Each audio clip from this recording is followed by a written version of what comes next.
When Karen slapped a $5,000 fine on my door for hunting illegally on someone else's land, I didn't get mad. I smiled. Because that fine? That was her first mistake. The second was thinking I didn't know property law. The third, well, that one cost her the presidency, her reputation, and $100,000 in stolen HOA funds. She tried to drag me through the mud, fines, threats, smear campaigns, but I did something she didn't expect. I fought back. And what I uncovered. Her little HOA wasn't just overreaching, it was embezzling, trespassing, and lying. To everyone. What started as a quiet retreat to a new neighborhood turned into a full-blown investigation, a courtroom bombshell, and the biggest public downfall this HOA has ever seen. Where are you watching from? Drop your city in the comments. This story's about justice, and I know I'm not the only one who's been targeted by a power-hungry Karen. Have you ever had a nightmare HOA story like this? Or maybe you've run into a Karen who thought the rules didn't apply to her. Let me know in the comments. Don't forget to hit subscribe for more real HOA takedowns and justice stories like this one. Round pushpin, and seriously, drop your city or state in the comments. I want to see how far this Karen energy spreads across the map. 2 years ago, I moved to Clear Pines Reserve, a quiet neighborhood tucked into the forest edges of Oregon. I was done with tech city burnout and ready for peace. Fresh air, no traffic, a porch with a view of the woods, that's all I wanted. I didn't think I was buying into a war. The HOA here was called the Clear Pines Community Association. But let's be honest, it was a dictatorship run by Karen Whitmore, a woman who looked like she came straight out of a suburban horror movie. Bleached bob, pastel blazer, clipboard permanently glued to her hand. She smiled like a senator but ruled like a warden. I kept to myself the first year. I paid my dues, kept my lawn trimmed, didn't attend a single HOA meeting. But then came deer season. See, I grew up hunting with my granddad in Montana. For me, it's not about trophies, it's about stillness, focus, tradition. One Saturday morning in October, I stumbled on 80 acres of woods right behind our neighborhood.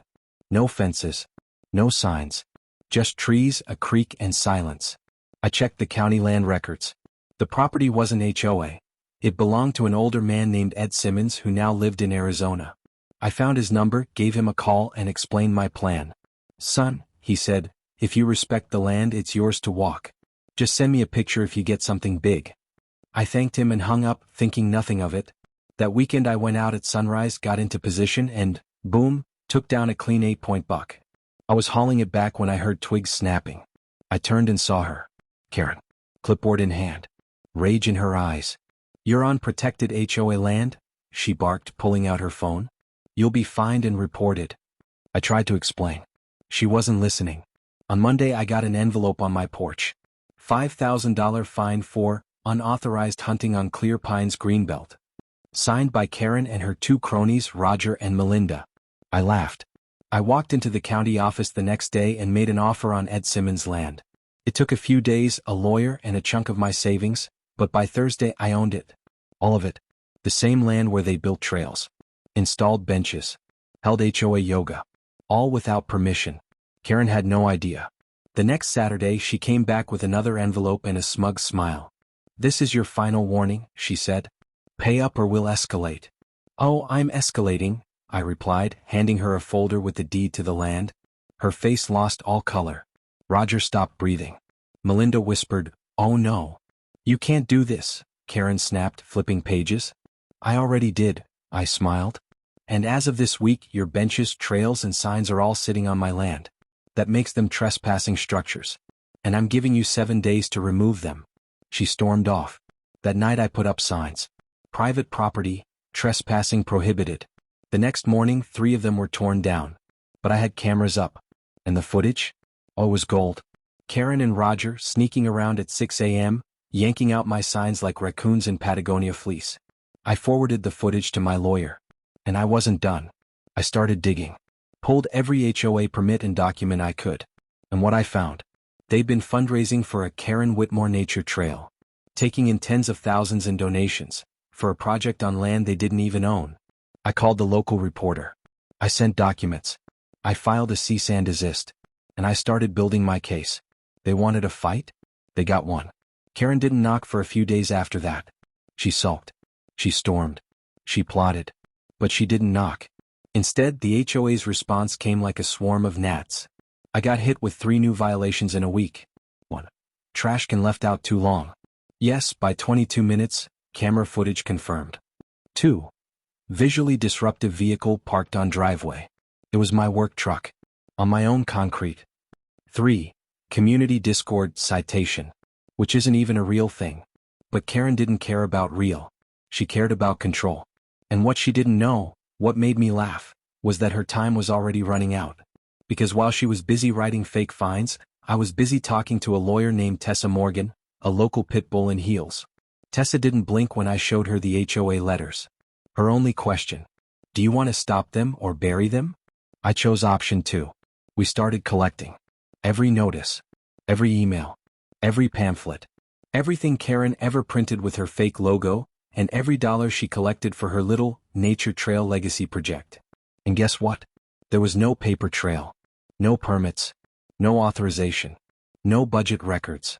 Just vague donation drives and envelopes labeled Park Fund collected at block parties. And the kicker? The consulting company she paid for design work, Clearview Green LLC, was owned by her husband.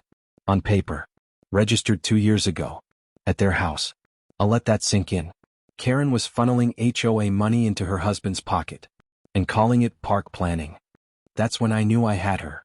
One night my neighbor Sarah, one of the few good ones, dropped by. She looked nervous. She had something in her hand. "You didn't get this from me," she whispered, passing me a folded paper. I took it off the HOA table after last month's meeting. It was a draft agenda for a fundraising gala. But the bottom corner said something that stopped me cold.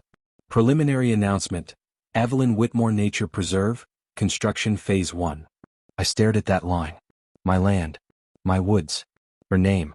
Her legacy. She wasn't just trying to control the land. She was trying to own the story. Next day I sent the file to Tessa. She called me within the hour.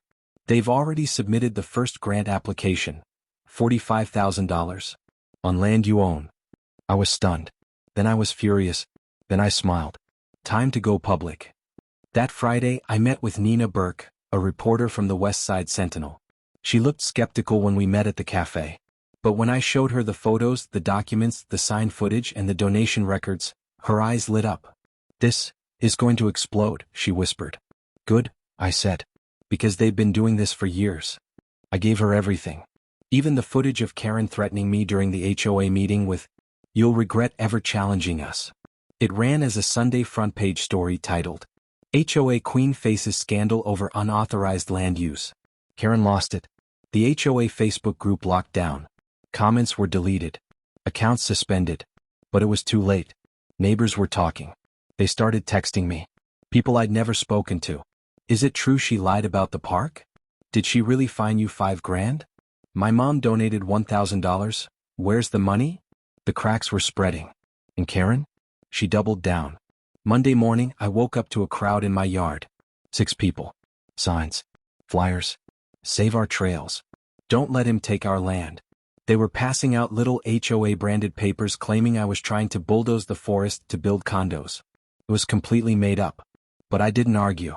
I just walked outside, coffee in hand, and waved to the cameras. Behind them, the trail signs I'd posted. Private property. Owner, Jack Monroe. Trespassers will be prosecuted. They ignored the signs. So I installed cameras. Then came the vandalism. First my fence. Then my tires.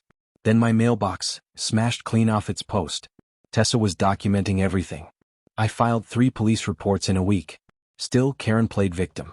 At the next HOA meeting, she called me a hostile agitator and accused me of waging war against the peaceful vision of Clear Pines.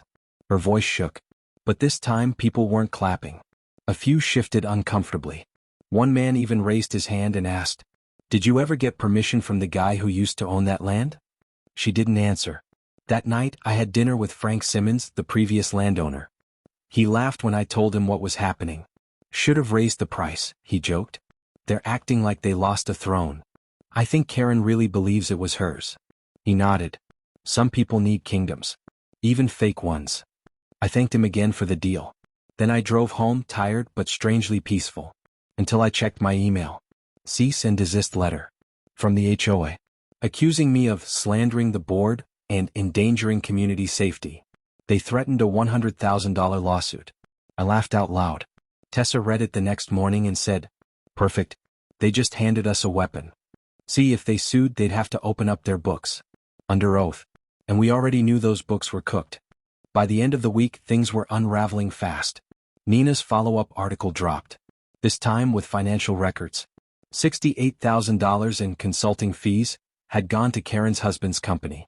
Another $7,200 in materials were unaccounted for. And suddenly, people wanted answers. Retirees, young families, even former Karen supporters. At the emergency HOA meeting that Sunday, the energy had changed. Karen walked in with her husband and Roger, still acting like a queen.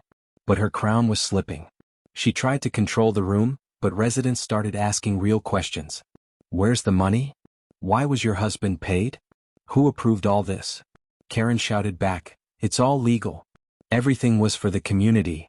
But people didn't buy it anymore. Even Roger looked nervous. And when Officer Jenna Lee from the sheriff's office entered the room to observe the meeting, Karen went pale. I could see it. She knew the walls were closing in.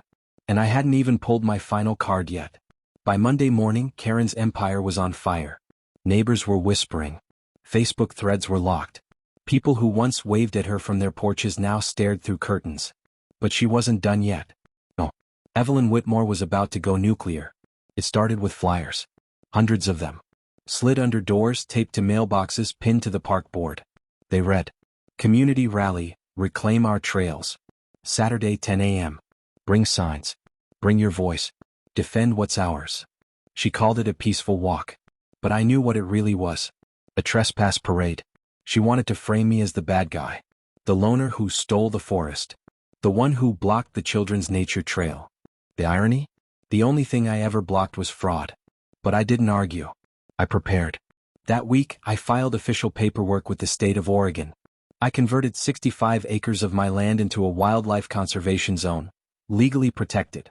Then I installed a gate at the main trailhead. A proper one with signage, cameras, and a laminated copy of the deed right there in the kiosk. I added a notice that read, This land is private. Trespassing is a criminal offense. Preserved as a wildlife refuge. Access by permit only. It was airtight. I also alerted Detective Joel Ramirez, who had quietly begun investigating the HOA's finances.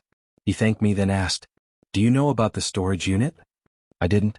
He said someone tipped them off that Karen's husband and her VP's sister had been moving boxes out of a local storage unit tied to Clearview Green Consulting, the fake design firm. That's when it hit me. They weren't just panicking. They were trying to destroy evidence. Friday night I barely slept. At 5:30 a.m. Saturday morning, I was already at the gate, coffee in hand, cameras rolling. By 9:30 I saw the first of them coming. Karen led the group in fresh new hiking gear like some kind of trail messiah. Her husband was beside her, carrying a clipboard. Roger followed behind, holding a speaker playing some kind of orchestral music. 30 people in total. Kids, seniors, parents, dogs. One guy had a drone. And signs. Keep our nature. No more walls. Land for all. I didn't say a word. Just stood by the gate. Karen marched straight up, smiling like she'd already won. This is community land, she declared loudly. We're going through. She reached for the latch. Before her hand touched it, 2 sheriff cruisers pulled up. Doors opened. Out stepped Detective Ramirez and Deputy Hall, calm and serious. Mrs. Whitmore, Ramirez said. You've been warned. This land is under conservation protection. Organized trespassing is a criminal offense. Karen's smile froze. But only for a second. She spun toward the group and yelled, Are you seeing this? This is what tyranny looks like. He's stealing your land. Your land. Someone started filming. Several others lowered their signs. Ramirez spoke again. Ma'am, this is your final warning. Inciting trespass is a chargeable offense. You touched that gate and we have cause. Karen's eyes darted. She looked at her husband. He stepped back. Roger avoided eye contact. Even the dog walkers started drifting away.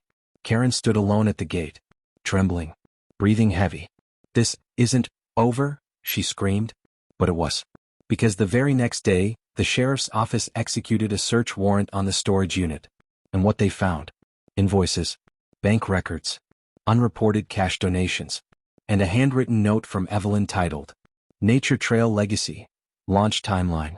Her handwriting, her signature, her mistake. By Monday, the Valley Chronicle ran a headline that couldn't be ignored. HOA president under investigation for fraud and misuse of community funds. The article laid everything out. $68,000 paid to her husband's fake company. $12,000 in consulting fees to her VP's sister. No records of voting or board approval. Fundraising on land she didn't own. My phone lit up. Neighbors, former donors, even old board members. Everyone wanted to know one thing. How far will this go? I got my answer 48 hours later. At the next HOA meeting. The room was packed. Standing room only. Karen walked in with sunglasses on. Indoors. At 7 p.m. Behind her, Trevor, her husband, pale and sweaty. Roger looked like he hadn't slept in a week. She took the podium and said only this. I am being targeted by lies. This is all a personal attack from one man.